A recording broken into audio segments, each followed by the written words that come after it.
మలద్వారం దగ్గర బాధించే సమస్యల గురించి బయటకు చెప్పుకోవాలంటే సిగ్గు, అలాగని ఊరుకోవాలంటే భయం. నలుగురిలో ఎక్కడ నగుబాటుకు గురవుతామోనన్న శంక పీడిస్తూ ఉంటుంది. అలా అని పట్టించుకోకుండా వదిలేస్తే అది ఎక్కడ పెద్ద సమస్యగా మారుతుందోనని ఆందోళన మనల్ని ఎక్కడా కుదురుగా ఉండనీయదు. పైల్స్, ఫిస్టులా, ఫిషర్స్, చీముగడ్డల బాధలు ఈ కోవలోకే వస్తాయి. ఈ సమస్యల్ని చక్కగా గుర్తించి నైపుణ్యంతో చికిత్స చేయకపోతే బాధలు మళ్లీ తిరగబెడుతూ ఉంటాయి. ఆసనంలో నొప్పితో వేధించే సమస్యలకు మన సంప్రదాయ వైద్యం ఆయుర్వేదం చెప్తున్న చికిత్సలు, పరిష్కార మార్గాల గురించి ఇప్పుడు తెలుసుకుందాం.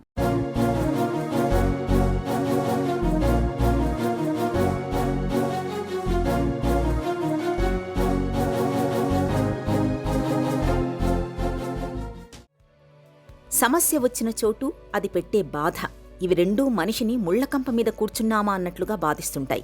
మలద్వారం లోపల ఆసనం చుట్టూ కనిపించే బాధలు అలాంటివే. మనలో కొంతమంది ఆసనం వద్ద విపరీతమైన దురదతో బాధపడుతుంటారు. ఎవ్వరికీ చెప్పుకోలేని సమస్య కావడంతో ఆ బాధల్ని మౌనంగా అలాగే భరిస్తుంటారు. ఆసనంలో దురద రావడానికి ఆయుర్వేదం 3 ముఖ్యమైన కారణాలని చెబుతుంది. ఆసన మార్గంలో వాపు రావడం, అలాగే మల మార్గంలోని మ్యూకోజా పొరలో వాపు వచ్చినప్పుడు, రెక్టంలో ఏదైనా ఇన్ఫెక్షన్ సోకినప్పుడు ఆసనంలో తీవ్రమైన దురద, మంట పుట్టుకొచ్చే అవకాశం ఉంటుందని చెబుతారు డాక్టర్లు. వైద్య పరిభాషలో ఈ సమస్యల్ని ప్రూరైటిస్, ప్రొక్టైటిస్, యానోసైటిస్గా పిలుస్తారు.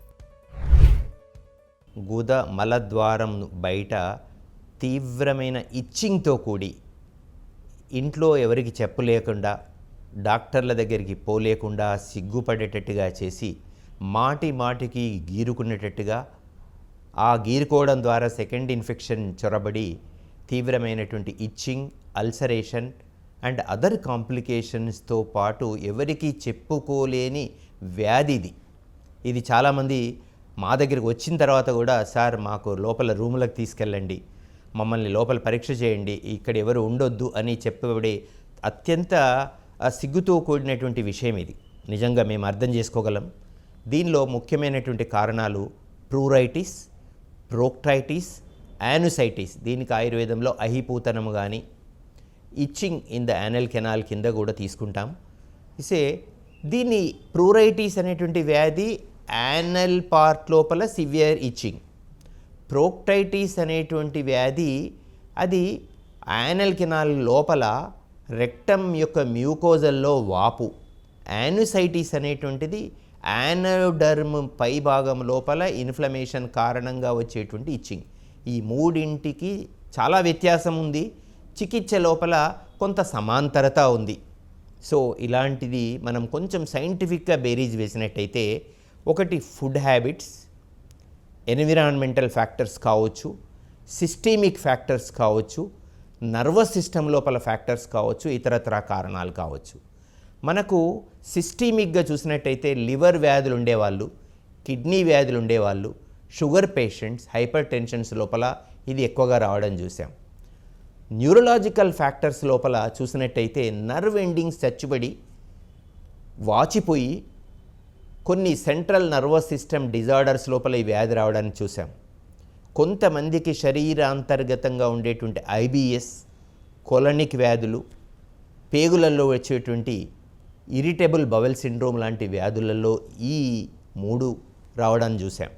అంతేకాకుండా కొంతమంది లోపల ఏ కారణం ఉండదు, సైకోసోమాటిక్ డిజార్డర్, మానసిక వ్యాధి, నాకు ఇచ్చింగ్ వస్తుంది, కడుపులో పురుగులు ఉన్నాయి, నాకు సివియర్ ఇచ్చింగ్ వస్తుంది అనేటువంటి మానసిక భ్రమ చేత వాళ్ళు ఈ వ్యాధి బారిన పడతారు. ఆహారపు అలవాట్లు గాడి తప్పినప్పుడు, ముఖ్యంగా కారం, మసాలాలు, చికెన్ వంటి వాటిని అతిగా తీసుకుంటున్నప్పుడు, తగినన్ని నీళ్లు తాగనప్పుడు, ధూమపానం, మద్యపానం వంటి అలవాట్లు ఉన్నప్పుడు, తీవ్రమైన ఒత్తిడి, ఆందోళనకు లోనవుతున్న పరిస్థితుల్లో ఆసనంలో సమస్యలు పుట్టుకొస్తుంటాయి. లివర్, కిడ్నీ, షుగర్ వంటి దీర్ఘకాలిక జబ్బులు, నరాల వ్యాధులతో బాధపడుతున్నప్పుడు, పేగుపూత వ్యాధులతో బాధపడేవారికి ఆసనంలో బాధలు ఎక్కువగా ఉంటాయి. ఆసనంలో బాధలు మనిషికి ప్రత్యక్ష నరకాన్ని చూపిస్తాయి.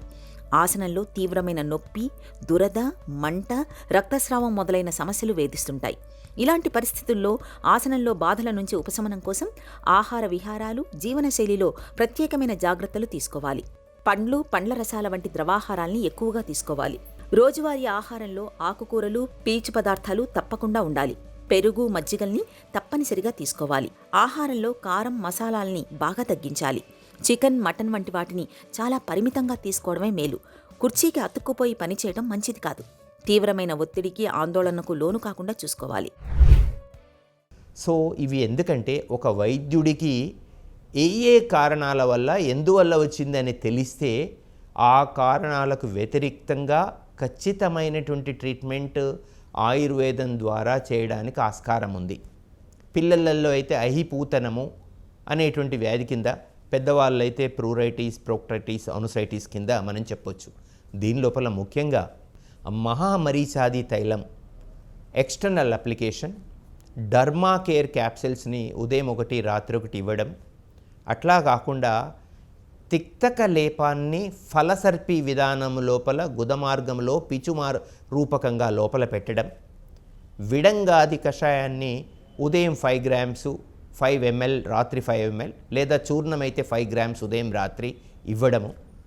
ఈ ప్రక్రియల ద్వారా ఒకటి డీవర్మిన్ జరుగుతుంది, యాంటీ ఇన్ఫ్లమేటరీ ప్రాసెస్ జరుగుతుంది, మోషన్స్ ఫ్రీగా రావడానికి ఆస్కారంతో పాటుగా సిస్టమిక్గా ఉండేటువంటి మిగతా ఇతరత్ర కారణాలని కూడా ఆయుర్వేదం పరిగణలోకి తీసుకుంటుంది. కాబట్టి సక్సెస్ఫుల్గా ఈ 3 వ్యాధులని మనము నివారించగలమండి.